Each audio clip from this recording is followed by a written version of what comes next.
everyone, and welcome to the introduction video for a new series I will be starting for the game F.E.A.R. 1. F.E.A.R. 1 will have a config and tech video following the introduction video. Then there will be a modding video that follows the config and tech video.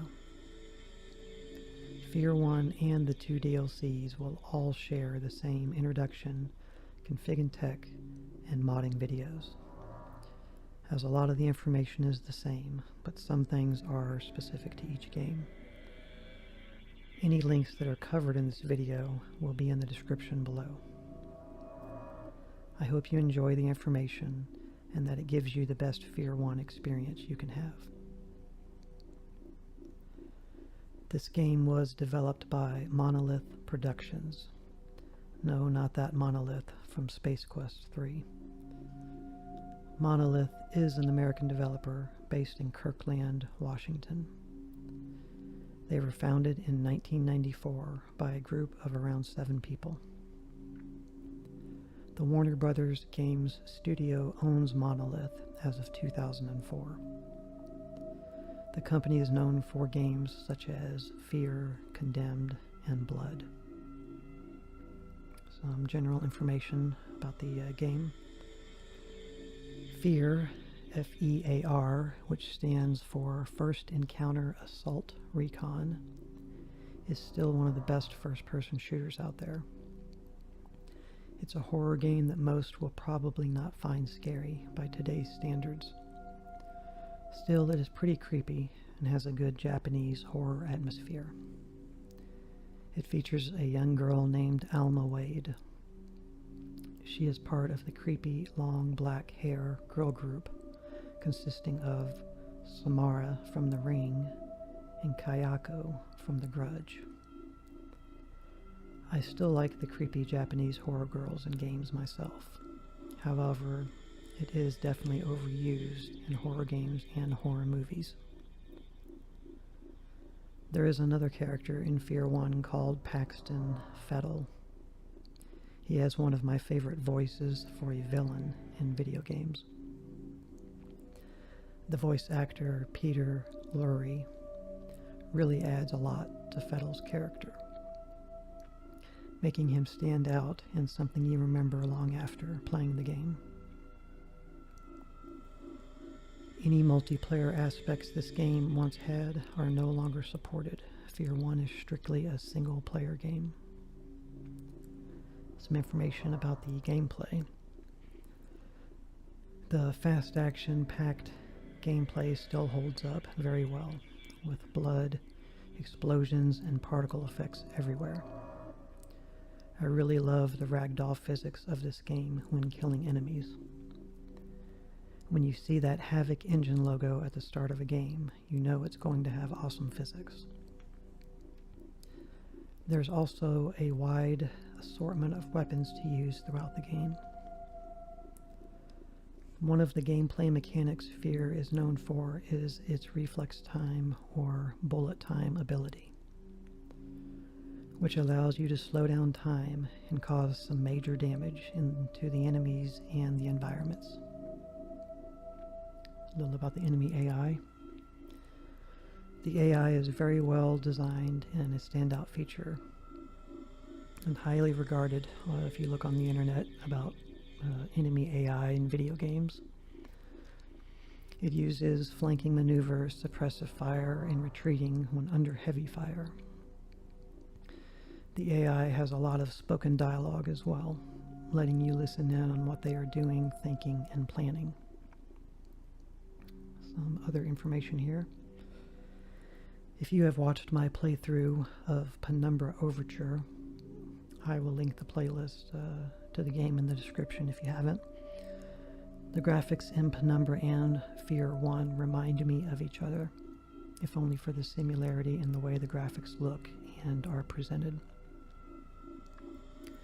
Penumbra Overture came out 2 years after F.E.A.R. 1. If you like the style of action and gunplay of F.E.A.R., check out the movies by John Woo. I'm pretty sure Monolith was inspired by them. Here is an example from the John Woo movie called Hard Boiled, starring Chow Yun-fat. You may recognize Mr. Chow from Crouching Tiger, Hidden Dragon. He has been in a lot of really good movies.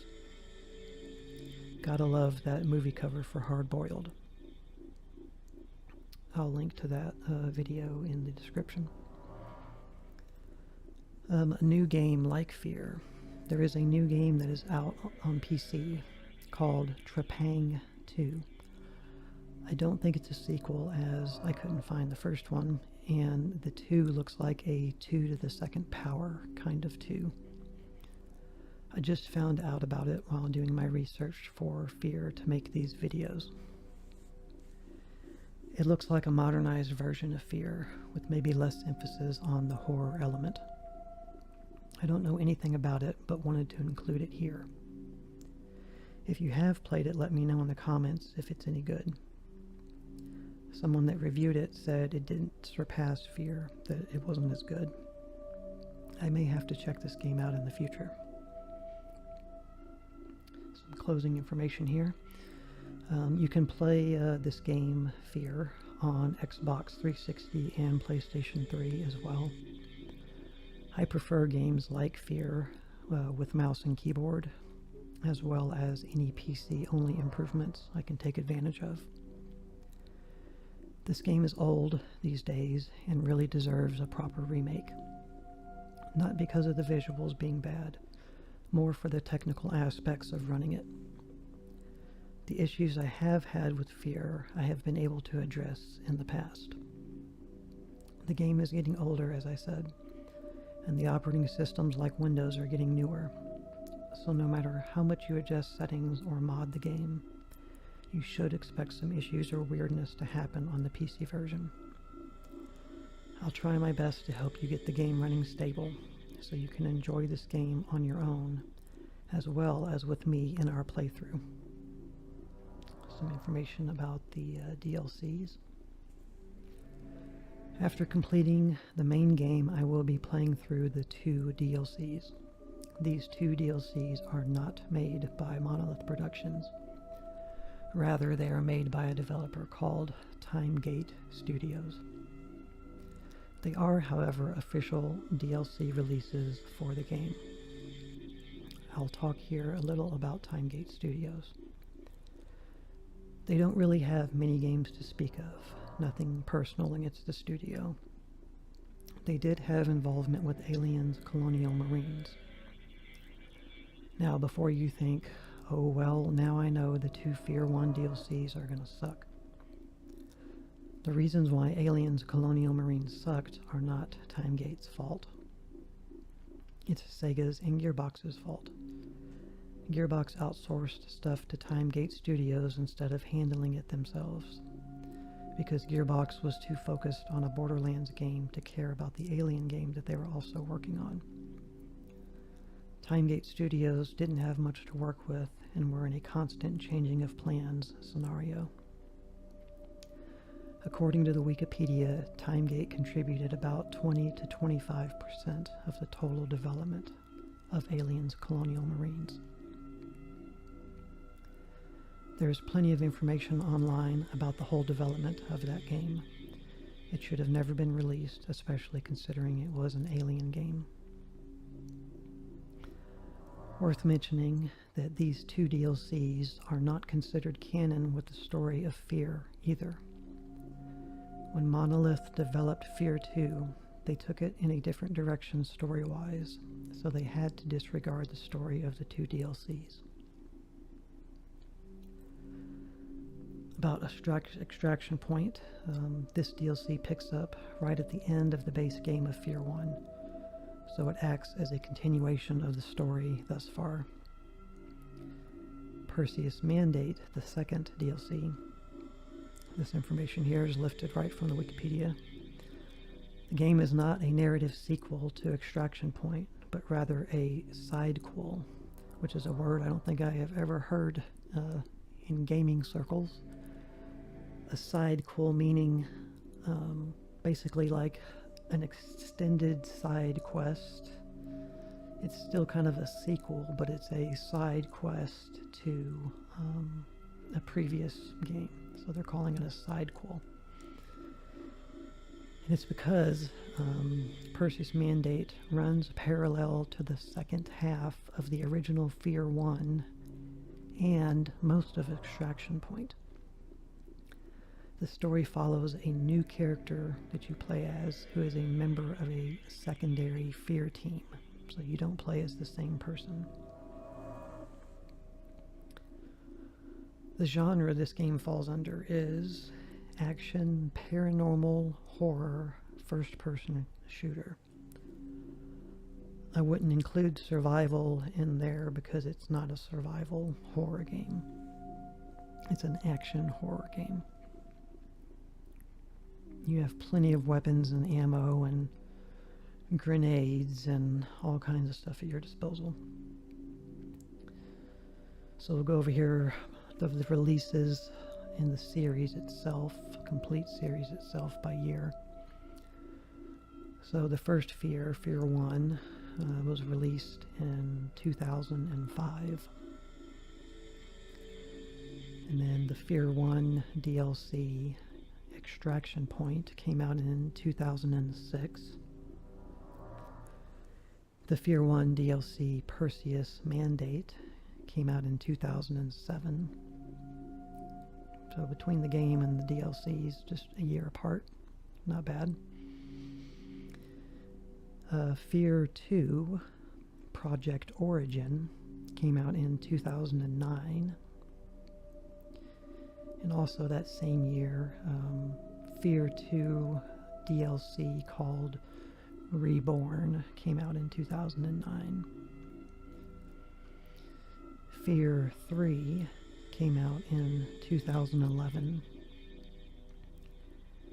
And then in 2014, F.E.A.R Online came out. And that's been the last release in 2014 that the franchise of F.E.A.R has seen. I never played F.E.A.R Online myself. It was a free-to-play online multiplayer shooter. Sounds awesome.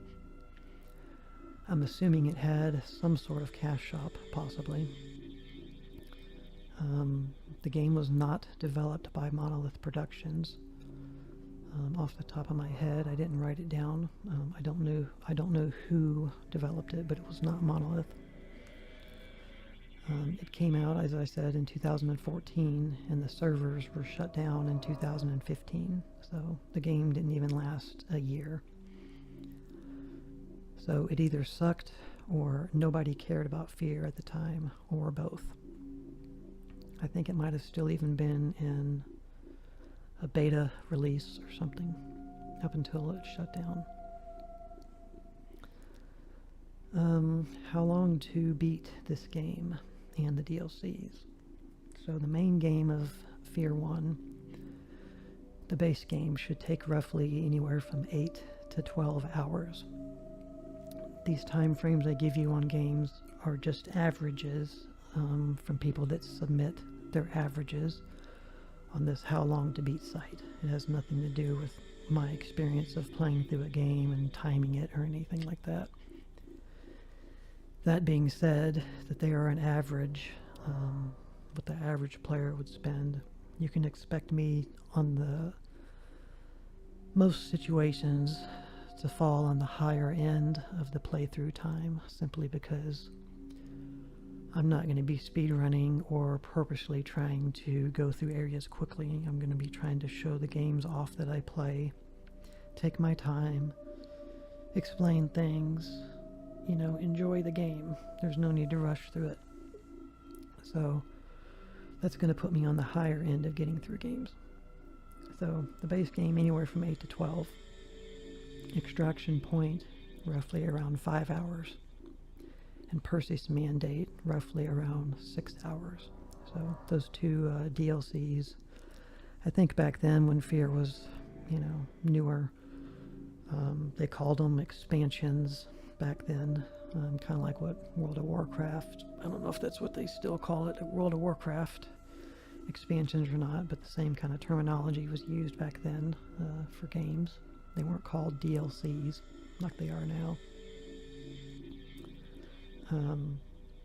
but they have some fair length to them. So adding all that up and just guesstimating, I would assume for me to get through the base game and the 2 DLCs, which I'm going to be playing consecutively on my channel, should take around 20 plus hours, somewhere around there, for me to get through all of it.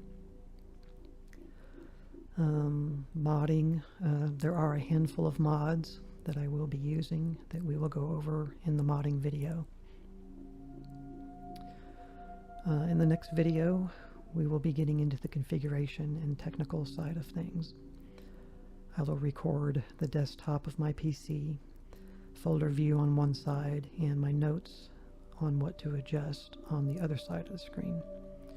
We'll just walk through the process one thing at a time, like we've done before. Thanks for watching, and we will see you there.